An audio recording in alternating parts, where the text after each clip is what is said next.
Can you adjust the frequency and volume a bit?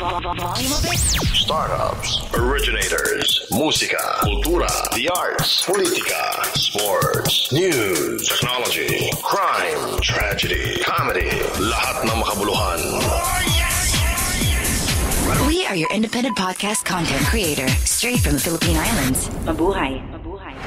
You're listening to podcast.ph.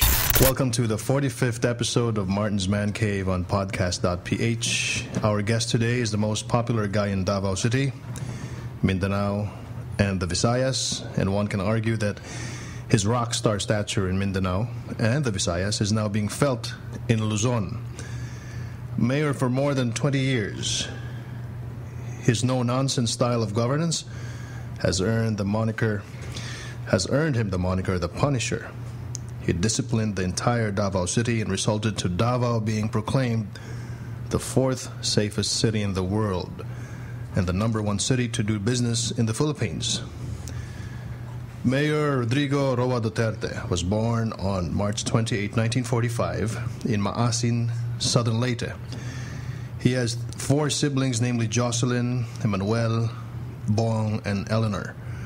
To former Governor Vicente Duterte was governor of Davao from 1959 until 1965, and Soledad Roa, who was a public school teacher.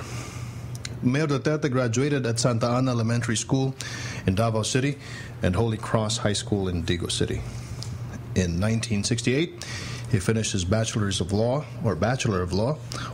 Arts at the Lyceum of the Philippines University, and he finished law at San Beda College in 1972. Ladies and gentlemen, please welcome Mayor Rodrigo Roa Duterte. Thank you so much, sir, for accepting our invite to be interviewed here on podcast.ph. Salamat. Thank you. Sir, we know you to be the no-nonsense, tough mayor, very successful at what you do, one of the best local executives we have in the country. But we want to know more about your background, your father, your mother, your siblings. Can you tell us more about your parents? Well, we originally came from Cebu, then Agosa, then migrated to Davao way back in 1950. And mga migrants kami dito, like anybody else who does not speak the native languages of the Muslims and the Lumads. It's quite a hard life for all of us, for all migrants coming here to start maybe to what we would call the greener pastures in life. I would say that we are blessed in a way that God has provided my father job opportunities, becoming the governor once upon a time, and I was subsequently running for mayor and winning it in 1988. And I'm still mayor until now. I was only 43 when I became mayor of the city of Davao. And I am now, would you believe it, 69.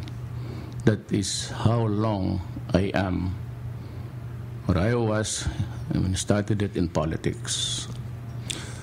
How was it growing up in Digos, here in Davao? Well, I was kicked out from Ateneo High School, so my father had to look for another school outside of the province. Digos City was then a municipality, and the mayor there, Mayor Llanos, who eventually became also governor when it was Davao was divided into several pieces. Doon ako nagtapos ng high school, then I went Manila, Lyceum, then San Beda. Do you mind telling us why you were kicked out in Ateneo? Well, it's a long story, but it was a rift between me and a priest there. Yung magkaigang teacher pa ang tawag noon. They call them now professors. And medyo nakakahiya lang. I'd rather not. Baka. So you were a bad boy when you were a kid? No, not exactly, but any mischievous guy of my age. Mischievous guy. Meron talaga. You have to have something inside Pero may iba din talagang mababait. I just belong to the second-class citizens of, trying just to enjoy life, going to school and you feel like it, and just going around if you don't like to study. And it took me several years to finish my high school, actually. Well, it took me 7 years to do it. You belong to the same club where Steve Jobs belong. Oh, okay. Yung mga sikat, mga billionaire, Richard Branson of the Virgin Airlines, you belong to the same club. Not necessarily the top of the class, but I was the lowest. Actually. Very successful. Ako naman, 75 lang. You don't need the 78, 79. 75, it's okay. Ganon rin ang sa law school. Yung diploma ko, pati yung diploma ng iba, kung tinignan ko yung signature ng pare sa diploma, pareho man. There's no difference actually. Among the 5 siblings, no? Kanino kayo pinaka-close? Maybe to the youngest. He's with me right now. All others, hindi, kasi hiwalay-hiwalay eh. The eldest went to America to study. And so the girl after me and the other guy also went to New York for a while. Ako lang yung hindi nakapag-aral ng Amerika, actually. I said, when my mother told me, asked me rather if I wanted to, I said, I'll just stay here and maybe take up law. What was the reason? That was the reason why you didn't want to go to the States, because you wanted to study law. Idol niyo yung tatay niyo, sir? No, exactly. But the place never really appealed to me. And I just wanted to stay around, and maybe because of the closeness also to my mother. I was very close to my mother. Closer to your mother than your father? Very much. My father was not really a distant star, but there has always been that space between him and the old school na basta you just go and bless ka after a day. Never, I do not remember my father asking me how I am or how I was. I do not even remember him placing his hands on my shoulders and asking, kumusta ka anak? Ano bang... He was a far different person, but he was very good. He was very kind. And he was a good man, but he was reared in the old school of thought. There must be a sense of discipline, and you show it by just not being close to. But I was a kind of so many things also. Siguro baka yung isa ring bagay, baka he was maybe pissed off every now and then about my life as a boy. Tell us more about your mother. Well, my mother, she understood me, and she stood by me for all of the times that I was in trouble. And she was the one who believed in me. And my father used to say, hanggang pantalan ka lang talaga, kasi kung gano'n. So I said 7 years.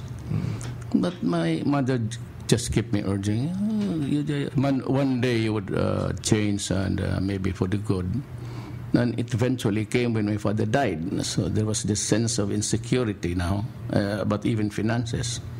And what was the time that I made good in school? Diretso talaga. And in law school, I was making good grades. I survived the rigors and travails of a student of law. In hindsight po, Mayor, no, 2020 yung vision natin. What do you think was the reason why you were mischievous when you were growing up? Lahat man, kasi if I remember, marami man kami sa barkada na ganun. So birds with the same feathers really flock and fly together, and almost half of us never really finished even college. They just went on to do their thing and went astray for all time. As a way of honoring your friends, can you tell us who they are? Yung mga no, I cannot, but one is an addict who alcohol, and The other, patay na. The one who was just struggling also to make it in life. I took him in, gave him work at sa City Hall, City Government, but fortunately he died already. All the things that you see, and probably you did also in your younger days, ginawa rin namin. Inom ng maaga, tapos hindi mag-aral. Yossi, sigarilyo.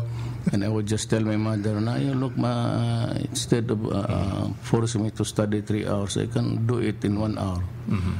Total, ang sabi ko, ang ambition ko, I'm just an ordinary guy. Nothing special, no extra brilliance. But sabi ko, 75, 76, okay na yan. So, kind of study for 3 hours. Sabi ko, 1 oras lang. I only need to get this 75 and 76, 77 and it would be okay. Pareho lang naman yan. But that dramatically changed when I was in College of Law. It was a grueling, how it is. And medyo doon ako medyo nagtino. Pero yung mga kapatid niya, sir, quite the opposite of you? Hindi man.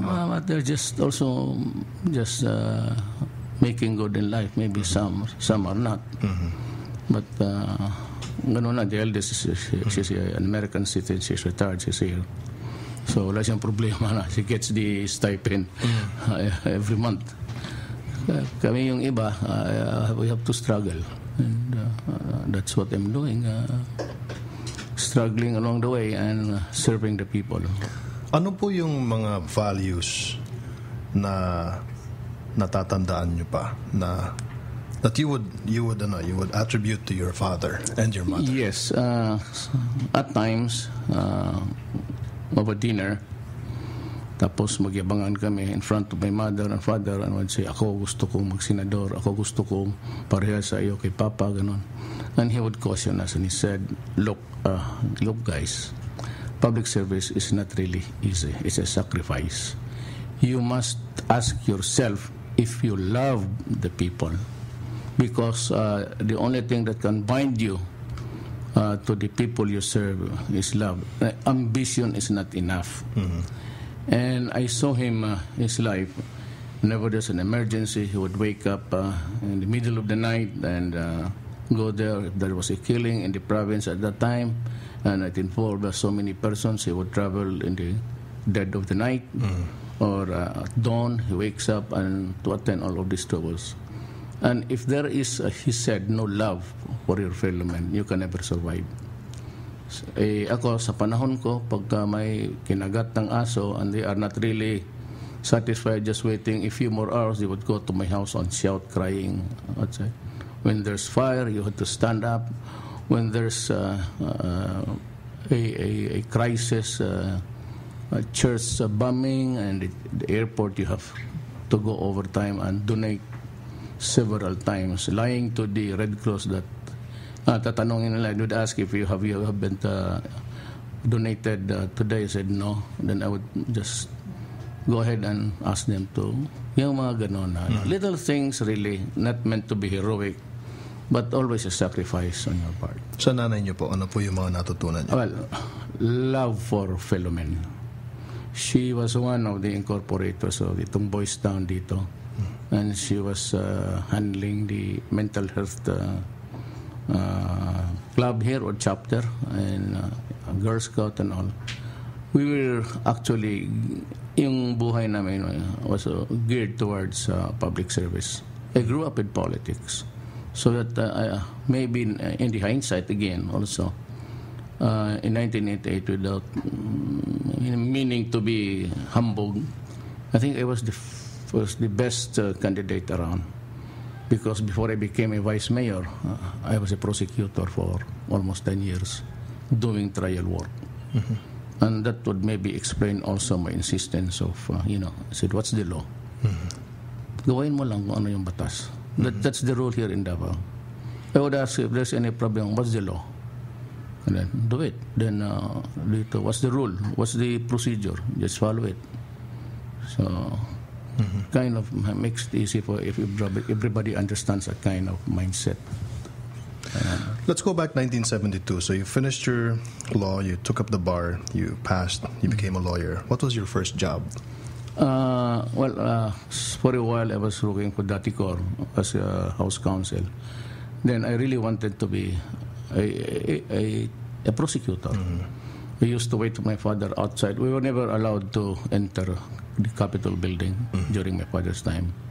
We were not even allowed to ride on his official car.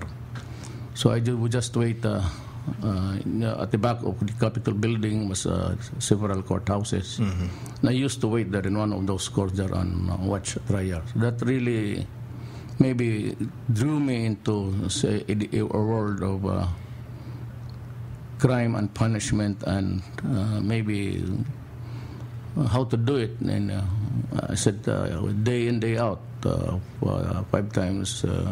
5 days a week, I handle trial work. Yun ang and that would maybe explain also why I'm so strict about laws. From 1972, you became a lawyer and then eventually you became a prosecutor. Eventually. Ilan taon po kayo naging prosecutor, sir? Almost maybe 9.5, almost 10 years. And then after that, you became vice mayor. But I was taken in just during the Korea Revolution. I was taken in as the OIC vice mayor. Then in 1988, I ran for mayor. And until now, I am still the mayor. But far in between the years, since I could not run for the fourth time, nung una I ran for Congress, I won dito sa first district. Then in the second set, I could not find anybody else, so I asked my daughter, Inday Sara, to run for mayor, and I just chose to be the vice mayor. And then again, I went back to being mayor again for the fourth set, maybe. Ang Shala.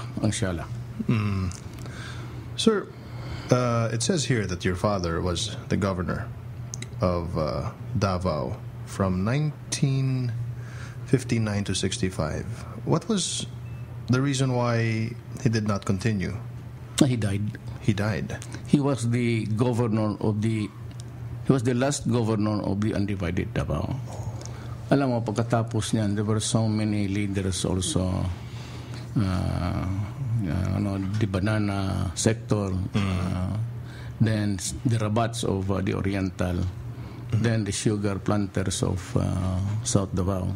So what Marcos did was really to go into gerrymandering, meaning cutting into pieces a local government area to suit everybody's wish to have their own kingdom. Ganon ang nangyari. But the chartered city amongst all is only Davao City. Yung iba is a component cities of provinces. So kung hindi siya namatay noong 1965, he would have continued to be governor of which part of Davao? Hindi pa masisira itong Davao because it was after his death nga nagkaagawan eh. You know, when the king dies, the generals would also wander on their own enclaves. That is what usually happens. Sino-sino yung mga kasama niya na nakinabang doon sa after no 1965? Well, it used to be the clique talaga. So I would not really clique, but they're still at it. And when it began, so the Florendos, the banana sector. Then you have the Rabat, the basketball player. But now has changed because he has long died. And that was the coconut. And sugar naman, yung almendras. The almendras in Malacanang now. And then din kuhang ko sa vast plantation there. It's now planted to bananas. Did it ever cross your mind na you will become presidentiable? No, nakukurnihan nga ako. And I'm kind of... I don't know what's the characterization of the word hilas in Tagalog. Hilas. Corny. Nakukurnihan nga ako. Sabi ko, marami naman dyan, mamili na lang kayo. every time I face a crowd, I would always say that, I do not need additional honors in life. I have enough accolades in my lifetime to last me a lifetime. I do not want to be president. I am not interested. It does not appeal to me. And I simply find, and sometimes I ask the public selfishly, every time, and I said, anong kagawin ko niyan? Lahat ng pumasok ng pagka-presidente, gwapo, mabait, o pangit na mabaho, ang labas mo niyan mabaho at pangit, and you go to jail.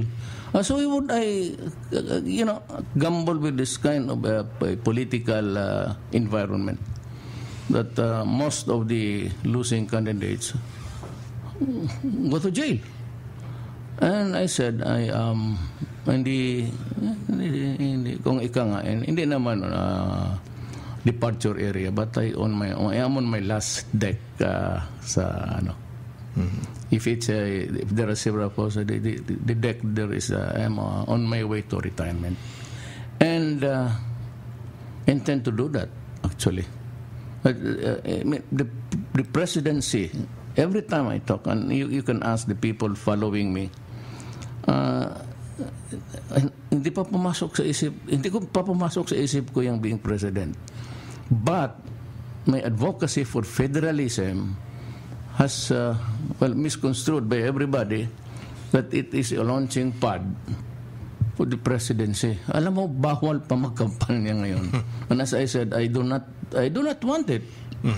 I said, kasi ito ngayong in Mindanao, if we go there, it's the real reason why. The MILF made no bones about going to war if they do not get what they want.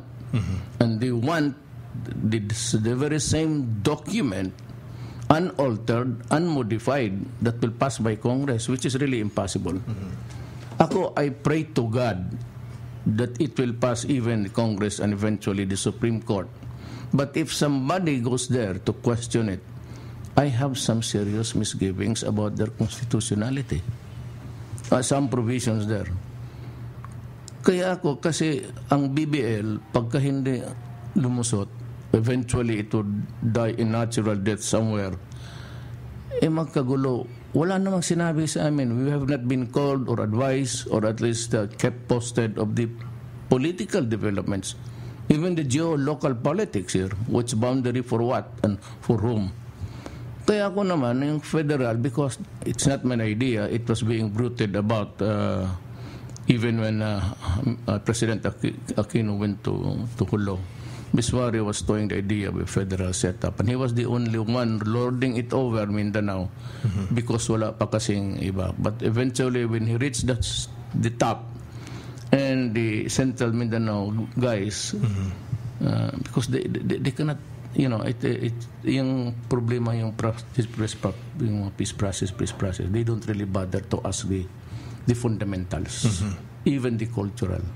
Yung MILF was one group of one front of rebellion, but nung nakita ng mga Central Mindanao guys na Miswari would eventually be the one, nag-peel off, and that group, that sect or sector of the MNLF peeled off, and it is what is MILF now.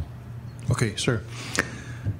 The president hears what you're saying, and he sets an appointment with you and tells you, okay, Mayor, narinig ko yung sinabi mo. So tell me, who should I talk to? You have to go back. Ako, I do not believe in panels and committees. Mind you, with due respect to the peace panels, Delis and all, and even Alex Padilla. But Alex Padilla is still alive. Peace panel guys with him talked to me in Vito Marco Polo. And I told them right at the outset, when they were going into a full blast talks, do not talk of finality with an accord with the Maguindanao, Maranao, Iranons, and the sub-tribes without talking to Miswari dito sa western side. Now, if you look at the map, your right hand is the right side. Your left hand is the left side. So dito yan sa Palawan is the western side of the Philippines, including the archipelago, Zamboanga, down to Hulu, Tawi-Tawi, then to Brunei. Kasi hindi yan sila magkaintindihan. And just to give you an example, just like the Middle East, they're all Arabs, they're all Muslims, and they're fighting. I'm not saying it would happen here, but what I say is hindi mo pwedeng pagsabayan yan dalawa. Itong ditong sa Central Mindanao, if a different, tawag nila dyan nations, a different Muslim nation, Muslim tribe nation. Ito yung Bangsamoro. The western side is Tausug. They claim kinship more with the Brunei people than dito sa mga kapatid nila na Muslim. So that alone started the whole thing. It was not really good. And Miswari, by the way, holds an ace in his hand, and it's the Tripoli Agreement, which he signed with Imelda Marcos, who was clothed with extraordinary power, sovereign powers by President Marcos to sign that document. It is known as the Tripoli Agreement. You have that, plus the ARM, plus the SPCPD, plus the BBL. If you put them together and try to draw a roadmap, it would be convoluted. It is simply convoluted. So that's why we have to make something of sorts right now, because the problem is getting serious. There will be grave consequences. So in other words, Mayor, it's better to have the western side have their own federal government and the central side to have their own. Well, I hope, but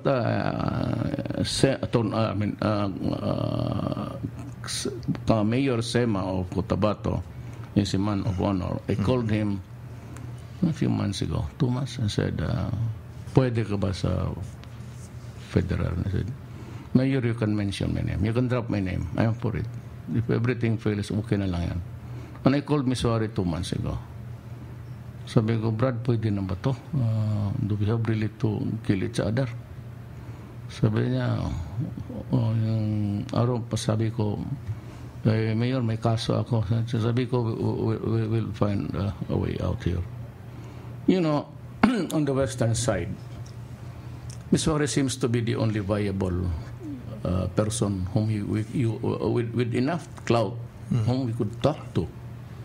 Just imagine if Miswari is out of the picture. If he dies, he's dead. To whom do you talk to? Di Abu Sayyaf? Yan ang sinasabi ko nga sa kanila. Then, in the midst of perfecting an accord, an agreement, something very wrong happened there in Mama Sapano. And I was just questioning. I do not question the president. If that is his style of governance, fine. Kay Maren, okay lang naman sa akin yan. It seems kung sino ang nandyan, then you have the style of your own. But bakit mo pinasok yung Mama Sapano na alam naman dito, alam ng Army, alam ko, I'm the regional chairman of the Peace and Order Council, kapitbahay lang kami. I know na hindi tayo pwede dyan pumasok kung hindi nila alam. Walang balot vendor, cigarette vendor, o anong klaseng vendor ka, Army, Police. You're not supposed to be there. And you do it in the midst of a negotiation. So, kaya ang tanong ko, of course, I was really mad because the sheer number of casualties seems to be, hindi lang seems, it's actually unacceptable for that kind of operation. One life for 44. Kaya sabi ko, and the second statement was that, bakit sila nandyan na hindi naman talaga sila dapat nandyan? And the first to react were the Manila guys, and I said I was defending, or I am defending the Mayulef. Look, no, do not be stupid. I do not work for anybody. I cannot lie for anybody. I'm just giving you the truth, or what is the existing situation. Bakit mo pinasok yan? Resulted to a bloody conflict. It hangs in the balance. Meron naman mga lawmakers dyan magsabi, total war. Sabi nga, tama si Presidente Ramos. For those guys who want war, either you go to North Korea or proceed to Siberia. You ask a military man, do you know what war is? You know why I go around promoting federalism? I cannot go to Congress because they would tend to protect their turf. So I have to go to the local governments and just convince them that maybe if they start to convert into a constituent assembly, we can tell them na mamadalian to, better do something. Kaya, yung pagka-ikot-ikot, yung sabi nila, nagkakampanya ako. Sino bang gustong ayaw ng biging presidente? Yung mas napaka-corny mo na. Kaya lang, wala na ako sa panahon. And this I can tell you. I'm not saying that I'm not qualified. But had God intended me to be really president, He would have opened the doors when I was younger, when I had more energy. As mayor, I worked 27 hours a day during the early years. President, you must be kidding. You have to work 40 hours a day. Where do I find the energy? And I do not have any money. Where do I find the money? You can look at the bank and, what I have are savings for my retirement because when you, pag matanda ka na, it's medicines and hospital yan. I know that because I took care of my mother. Kakainin yung magpunta ka pa sa mga anak mo, and you have to mortgage their properties. Sabi ko, wag na.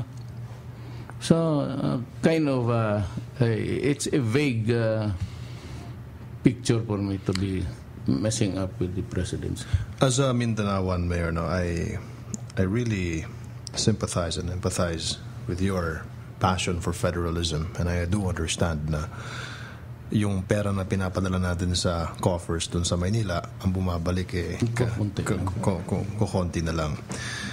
But I want to know, what is the type of federalism that is in your mind? Fundamentally, it should be parliamentary federal. And I said, the only, tama yung iyo, but I would just repeat it. Ang para maintindihan, ang federal kasi we retain the worth of our territories. And if it's a 60-40, we retain automatically tayo. We are empowered to retain 60 and give to the national or federal government 40. Yan ang problema. Hindi kasi padala mo na, pati yung resibo ng asin, pag may resibo yan, pupunta ng Maynila yan. We do not retain it. What we have as the era which they return the national government as a way of our share. Kukunti lang yan. That's why there's never enough to go around. Mm-hmm. See, and all the wastage na. Alam mo naman ang nangyari. Not all kasi marami akong kilala dyan na really talang honest to a T. Ang problema dyan, yung magnanakaw. But there's so much money in the Philippines, it's being wasted there. Kung hindi nag-away si Loy pati si Napoles, you can just imagine that to this day, happy days are here again. Or happy days are still with us. And how about the previous years? What you have looked into was about the 2-3 years money that went out of control. Because it was laundered. Pag nalabhan na ni Napoles, it's clean money. It goes back to whoever sent it there for washing, laundering. That's why it's called laundering. Yun ang mahirap dyan. So, ang federal. Sino po yung mga siwa ng kapulisan? Yan ang problema. Kasi ako I agree with sabi ko sa kanila, there are serious if you can correct the deficiencies, the inadequacies sa constitutional provisions, if there is really something which is directly contrary to the fundamental law, you might just want to correct and go into a compromise. Para sa BBL, para sa akin, and I'd like to tell the MILF, okay ako.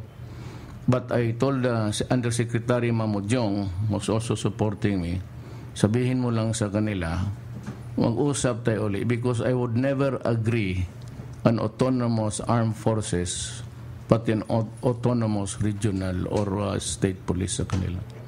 I for the life of me, I trust them. Itong sila Mora, Japar, wala akong problema dyan.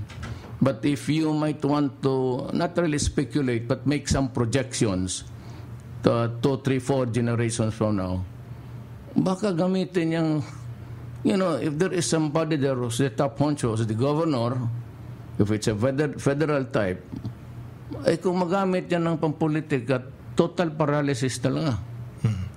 And then you have to go to war against your own armed forces and police. Mahirap yan.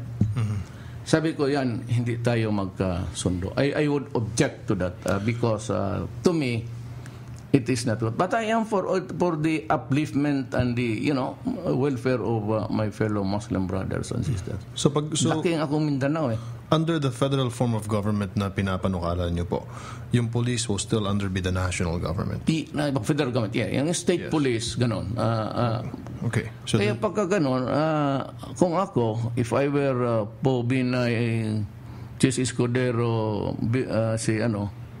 Mar, I would recreate the Philippine Constabulary as a major command of the armed forces. Ngayon, 3 lang, Army, Navy, Air Force. Idagdag mo uli, ibalik mo yung constabulary. It would be the federal police. They can have the locals. Wala akong sheer number. And maybe we would insist that all generals would be Muslims in those areas. It's fine with me. Wala ako talagang objection dyan.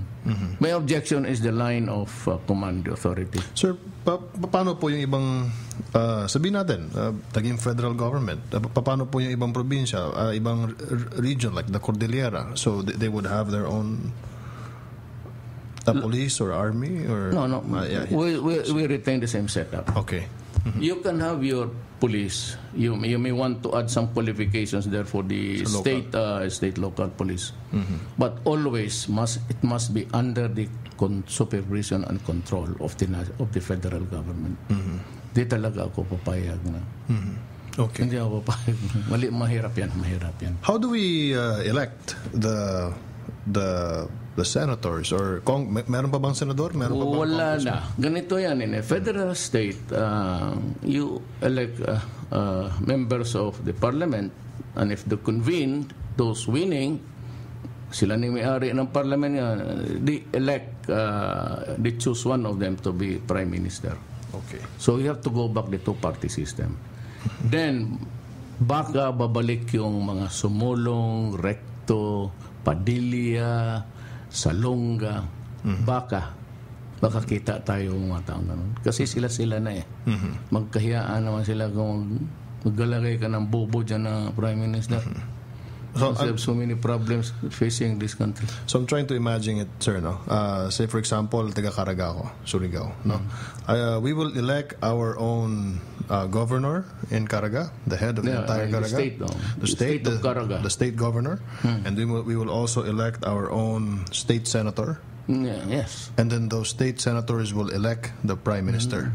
No. We elect assemblymen. They go to Congress. Then they would elect maybe the prime minister among themselves. So yung cabinet pati yung executive department are merged. So because there's a question hour, and you can question the prime minister. If it's a scandal in the offing, you can cut it in the bud. Kasi you don't have to wait for the president to go out of the office to question all of these things. So that's one. Second is mabuti kasi itong because there's always I said a more transparent thing. Kasi yung cabinet member must also be a member of the parliament. So hindi niya matago. Maraming kakalkal and even his own party mates can question him. And the prime minister would be the head of government, can be questioned. There's always a time and question hour where the prime minister would have to face parliament and answer questions. So if you're beginning to have a scandal there, if they start to enter the grid of how the machinery of corruption is, makukuha mo kaagad. Dito hindi mo separated. Pag after the money is appropriated by Congress, it's implemented by the executive department. I'm not referring to Aquino. Aquino is good. Wala tayong problema kay Aquino. Aquino is honest. So, we will have the same number of districts in the current districts that we have. Wala na tayong senador. Pag-iisay na lang yun. We will elect them. Tapos sila mag-i-elect ng Prime Minister. Okay. Ang problema, ang psyche ng Pilipino is they would never, that's my feeling, they would never want to lose the power to elect their own president. Then you can look at the direction of France. The people elect the president by a direct vote. Then there is a prime minister who runs the government day to day. There are certain powers kukunti na lang para sa president. Prime minister, usually yan is yung power to declare war, maybe foreign policy, monetary things like that, maybe retained always also within the ambit of the power of the Prime Minister. Hypothetically po, Mayor, the next president who will be elected will say, okay, federal form of government, just like what Mayor Duterte is proposing. Ano po mangyayari sa presidente? Ano po mangyayari sa mga na-elect na natin ng mga senators? Well, we can call for we can convert the present Congress into a parliament. There will be a transition period for that, make some adjustments, and make the president, because anyway is the chosen one by the people, make him the prime minister. But after that, if it comes into being, they would now have to follow the parliamentary rules. And one of that is really to declare, Your Honor, I would say just stand up there and say, I move to declare the chair vacant. That's the hindi yan. Then you just have to, somebody has to answer for that. Just like in the lower house. Anybody there can always stand up and say, Your Honor, I move to declare the chair of the speaker vacant. Even if he's sitting there. Of course, you must be silly. Before you do that, you must count the warm bodies for you. You have to have the numbers. Maging loko-loko ka. Okay. Let's move to the economy. What do you think is a solution para talagang umayos na ekonomiya natin, especially in Mindanao? Money. Economy is always money. An economy is always production. If you are in the house, gagawa ko ng balot, ipagbili ko sa anak ko, yung pera na binigay ko sa kanya para baon, at kakainin niya, at yung pera ibibili niya, tapos ibigay niya sa akin uli. Bibili na naman ako ng itlog, gagawin kong balot, ipagbili ko rin sa mga anak ko, tapos ang pera na ibayad nila pupunta rin sa akin. Parang ganon. You have to have investments, and you have to have economy is really employment. But ang problema dito, maraming ayaw sa yung national setup ngayon. Even the things that you have to do, you have to go to NEDA, and this NEDA sits there for about 1 year. The gestation period sa papilis is always something like, if it's a national or a big business, it's 20 months. Yung iba matagal, more than that. Kaya the lesser signatures, the better. They say that there's an application that would require 48 signatures. What should be in the forefront? What industry should be in the forefront of our economy? What do you think? Well, industrialization and agriculture.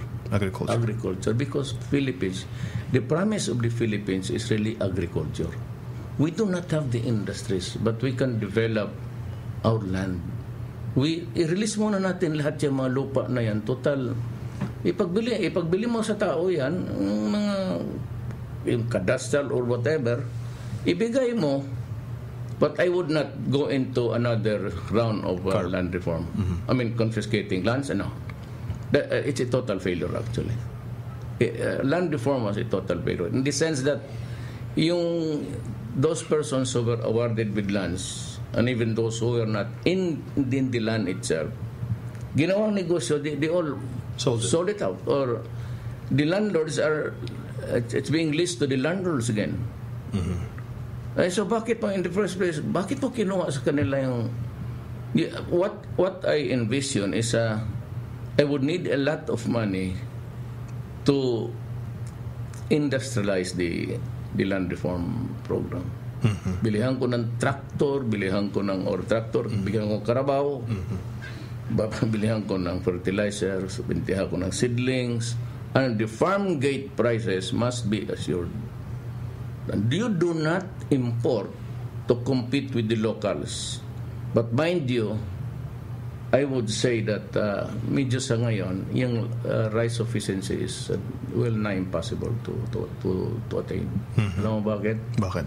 Lahat yung mga ideal prime lands natin for planting, and even yung upland rice, yung dinorado, they call it, na masarap. Because our lands now are geared towards cash crop. Para pang bili, wala na tayong lupa even dito for the food crop. Even Mindanao is being eaten by multinational. But sa bagay, may trabaho din, pera. But then, I said you have to go into another rounds of taxation. Cash crop, what can you give us? Banana, pineapple. Yung sa banana, pineapple, kopra. Hindi naman kanakain yan. Binagbibili. Tapos what they get is the laborer of the plantations. That is not how to develop a country. Social problems po, Mayor, no? Marami tayong mga OFWs, yung mga pamilya nila, lumalaki yung mga anak na walang magulang, naging addict yung mga anak, yung iba ay alam mo ano nangyayari, no? Hindi na tapos pag-aaral. How do we solve this social The only way problem? is to make it palatable for them to return. Well, there must be some incentive. Mind you, this would go on for the next 10 years. It's not that easy really to develop the country. It will take about evolutionary. So by this time, if somebody goes there with this heart full of if he has the expertise, however, kung sinong bright dyan na maging presidente, you just have to think but investments, local, you must encourage local, and you have to attract business. China, were it not for the money of the investors, would not be China today. Just like any other. Thailand is also mahusay na yung economy, but luring investors. How about the problem in the power sector, electricity? I know that you have a problem here in Mindanao. Well, Mindanao, by and large, but Davao, we have the coal plants. I made the crucial decision of pollution, they said, environmentalist, and you have to continue with civilization. But with the advent of new technology now, I don't think it would really be that dirty. And I was assured by the Aboitiz group who's handling the coal that there would be no such pollution as feared, and invited me to go to Villanueva. In Misamis Oriental, the coal plant doon. And I was there for one whole day, trying to study everything from the time the coal is sucked into the boilers, and I could see that even the smoke was white. And it's really actually water vapor. No such thing as a black smoke rising. And mamili ako. There's a shortfall of about so many megawatts that if we do not do something, if we just keep on listening to the environmentalist, wala naman tayong solar is very expensive. Very expensive. Pwede lang yan pang ng mga bumbilya, but if you run a solar powered plant, we do not have that kind of money. We do not have that kind of money, and nobody from the European community or even the United States has come up with a proposal to me or to anybody else for that matter dito sa syudad with solar. So if we keep on dreaming and there's nothing really being done about it, medyo magkahirapan ako, and then eventually there will be a slowdown. If there is slowdown in energy, there has to be in the equation a slowdown in the economy. Mining? Mining wala dito sa Davao. In Mindanao? City. In Mindanao wala ako. Dito sa Davao, ayaw ko. Not because I hate mining, but until and unless they come up, the Australia has a very strict rules about pollution. They have allowed coal mining, and there was this accompanying statement why, and it's supposed to be safe. They have one of the most stringent rules about environment, Australia. But they just was watching Bloomberg and TV right now. They have allowed coal mining, and with its accompanying safeguards. And if it could be done, maybe sa syudad ko lang, hindi ako makialam doon sa iba because vested right na yan eh.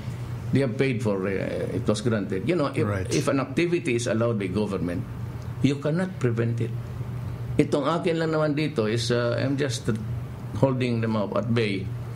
Maybe if somebody could come up with a really clean or whatever result of what comes out and what goes in and what comes out of those machines and equipments, maybe I will maybe I could just follow the Australian system scenario, and I will go there and try to find out how Sir, it's done. Your city is one of the most livable cities in the world. In fact, the fourth city that is very peaceful in the globe, no? And we in Metro Manila, every day, meron pong balita na riding in tandem. Nakakatakot po, no? Para po sa mga taga Metro Manila. Do you think pwedeng masugpo yun, sir? Meron dito yan. Pero usually ang namamatay yung mga bad boys. And I do not have to say that may mga killings dito recently. But it's just a vendetta about crime of passion and revenge. Ako naman, kung lahat mga bad boys dito, baski hindi ako CPCD, kung magbarilan sila basta yung mga sasamang tao lang, okay with me. Actually, I'd like to correct it. I'm not sure about this entity who declared that mine is the fourth safest city. I would rather go for the Asia Week, which says that I'm the seventh. Para mas, I would like to be safe, and I do not want to maghahambog ako dyan. It's still the seventh. Oh, the seventh. So how would you, if the Metro Manilans would ask you, sir, can you give us a suggestion how we will solve this problem? Kasi para po sa amin, 13-15 million people in Metro Manila, nakakatakot. I have 1.8 million in the city population. And I just tell them to, what's the law? Follow the law. What's the procedure? Stick to the procedures. So that goes for everybody. In criminal, if you're here, follow the law. So if you're not allowed to steal here, do not steal because it's allowed by law. And for those, ako sabihin ko sa iyo, prangka-prangkan. Is this nationwide? It's nationwide. Sabihin ko it's talaga. Global. Hindi talaga papayag ng droga. I hate drugs. And do not come to Davao. Because there's no way you can go out here. Maybe vertical, but mostly horizontal.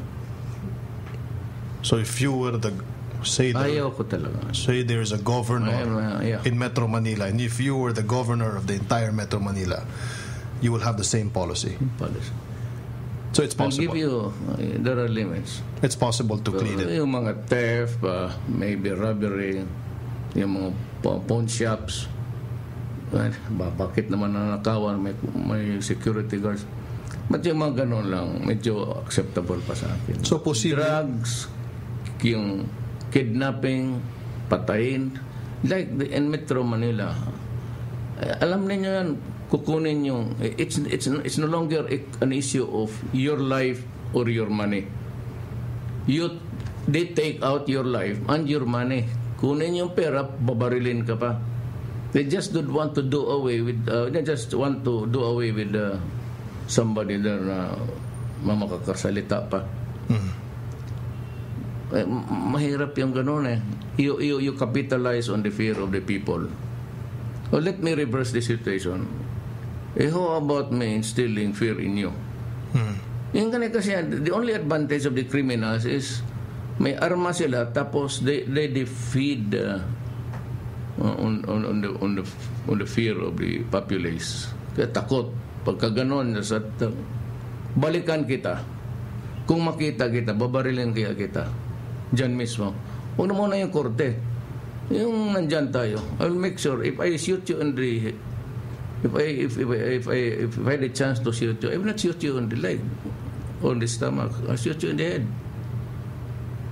Baliktarin nga natin. Yung mga tao dito matakot maglabas kasi nandyan kayo.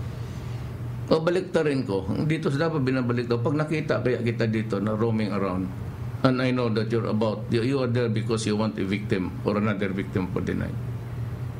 And you know that I'm not happy to see you. Would you go around?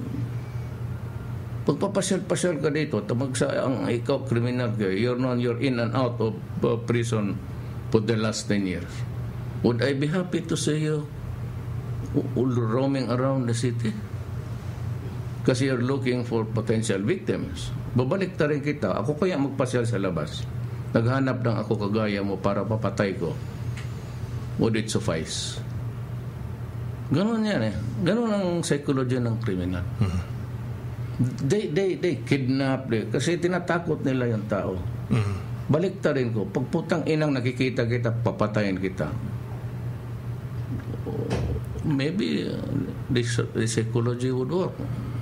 Because it has worked here. So when you watch the news, no, national TV, no, napapanood mo yung mga krimen na mamatay sa nangyayari sa Metro Manila. Do you get frustrated na parang walang ginagawa na tama at hindi nasusolusyonan yung problema? Not only that, the police and criminals are in cahoots. It's really organized crime. You cannot keep on committing crimes in that area kung hindi alam ng. So sana yung intelligence. It's supposed to be not enough people paid to do intelligence work. So sana yung pera. Where are you guys? Why are you not roaming around? Dito sa police ko, you walk the streets. There are civilians in the city also walking around like civilians rather, or policemen. Ang hinanap sila rin. Papatol-patol ka dyan, nakikita naman yung puti, tapos may blinker ka. That's why I go around sa taxi mag-isa. Because I cannot see the truth if I go around with security people. At hindi naman ako naniniwala because I always stuck to the notion that when my time is up, it is up. So I go around, drive ako ng taxi. So in the case of Metro Manila, no, you have 13 or 14 cities and municipalities. No? Siyempre medyo iba yung sitwasyon doon, iba yung mayor doon, sir. No? How would you control control the policemen? Are you asking me what my plans are if I become president, or just a suggestion to the just president? A suggestion to the principal? Yes. I will recreate the Philippine Constabulary. And if your crime is just above the normal, I would replace the chief of police. Then I place you under PC control. Itong PC ito must belong to the armed. Ibabalik ko sa major armed commands. Air Force, Navy, then the Army, then the police. the police would really be the federal, but even national. Then I would make a order na pagka medyo ang incidence mo sa crime, you cannot protect. I will have every right. The president will say that I'm placing your police under PC control. And that policeman, the police director, who is a Philippine constabulary, will take orders for me. And I would create an office there just for crime control. I will create a bureau. Hindi naman statistics. Crime control. You have a pattern of ano yan. Will you bring back the death penalty? Yes, hanging. By hanging. By hanging. Ba't ang magbabayad ng electricity sa kamatayan mo? Putang ina. Gagastos pa ako. Totoo. I'm not trying to be funny. Totoo. Putang ina mo, bakit ako magastos ng elektrisidad para patayin kita? I'll just hang you. And I would, the rope that I would boss is not really a rope. Those yung nilagay ng anti-riot na puro blades. There's that chain na, yan. Barbed wire. Parang barbed wire na blades. O yan. Yun na yun. Para pagbagsak mo, iwan yung ulo mo, yung katawan mo ang babagsak doon sa baba. Kaya ayaw mo pa niyan, di walang sakit. In public? No. Ang sigurado ang Catholic Church. Gagalit. And always half of our values, what we can learn from our parents at school, but half of it really is from religion. So mga drug addict, mga rapist, mga ako dito sa Davao, mamatay tao, ayaw ko yung drugs. Mamamatay ka talaga dito, putang ina mo, magpalayo ka. Yung mag-kidnapping for ransom, patayin mo pa. Tapos yung robbery mo doon sa kunin mo pa yung pera, tapos pababarilin mo. I will amend the law. The penalty is death, period. Wala nang reclusion there. If you are guilty of this crime, the penalty is death. Then I would add more courts. And rapist, sir, kasama ba yan? Kung huwag lang yung bata siguro. But I know, pwede na rin. Isalin mo na lang lahat para wala nang problema ang ano. Including those who are guilty of corruption?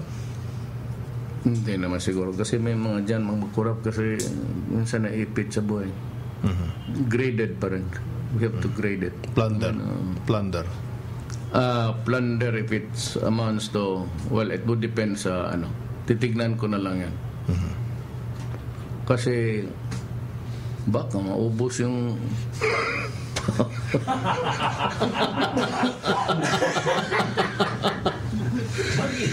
wala nang sino pa magawa ng batas kung patayin mo lahat. No, I would say money, the rest of maybe 50 million, but more of hindi masyado ako ano dyan. But 50 million na ba kasi walang bail ngayon. Hindi sabihin na naawa ako, but hindi masyado ako dyan. Yung human life, yung brutal. Maybe life imprisonment, period. Reclusion perpetua. Parang ganun. Kasi maraming supporters yan. Tapos karamihan ng mga politiko, maraming asawa. Puta, maraming biyuda. All right. I know you're a very busy man, Mayor, and we are very grateful na pumayag po kayo magpa-interview. It's okay. Yes. Okay lang sa akin. I'm good until 4 o'clock in the morning. What is your message to the Filipino people as far as your federalism advocacy is concerned? It is this. Wala tayong fallback. I said with due respect to the President and President Razif, that is their lifestyle. Maybe they will communicate to us later. But wala eh. Sa pagkabumagsak itong BBL, anong fallback position? The MILF said na we do not want a watered down agreement. Yun talagang pinirmahan namin, yun ang lalabas. Now if there is trouble, how do we cope up? Hindi naman sinabi sa atin na mag-prepare ka. So I have this card. It is not my novel thing. Galing ito nga kila Miswari noon, pati sa ibang revolutionaries dito. I'm just getting it back from the table. I'm picking it up from the table and presenting sa kanila. Pwede na ba ito? I do not go to Congress because they would never surrender their powers there. So I'm creating enough uproar, lalo na yung the inequality of the distribution of the wealth, plus of course the corruption, para I can raise the awareness of the Filipino people that this is a better one. Even without trouble in Mindanao, it would be good for you and to the grandsons of your grandsons if this thing would blossom into something like the government of the Federal Republic of the Philippines. Wala, last card yan eh. I'm dealing actually the last card for this island. This island is hurt by the money, how it's being spent. 54% of the total export earnings, I don't know if it's true, in dollars.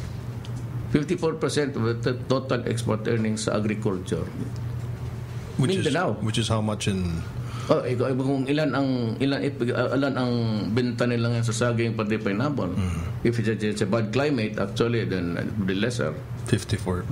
The total export earnings, it has to be in dollar exported. Sir, Mindanao. Okay, sir. Pahabol po.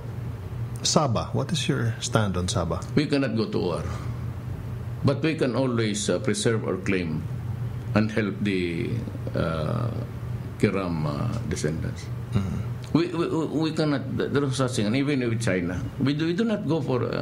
That's our message to them, to the nation. We're ready to talk and talk and talk, and for 1,000 years talk rather than fight a day's war. Why would we do that? If we can, there's a list. Meaning to say, if there's a list, it belongs to the owner. May list yan hanggang ngayon, nagbabayad nga eh. So it belongs to the owner. And who is the owner? The lessor. So it's the Kiram heirs. Now, that is a proprietary interest, but actually in a feudal setup like the Muslims, it's actually pasama nila sa mga tao. We are part of the kingdom. Kaya king, basta yung may king dyan, gano'n yan eh. Royalty. So they feel that it also belongs to them. But I said, even if it really belongs to, which is really what is the truth, we cannot go there and just reclaim it by force because we will lose. So nobody would like it.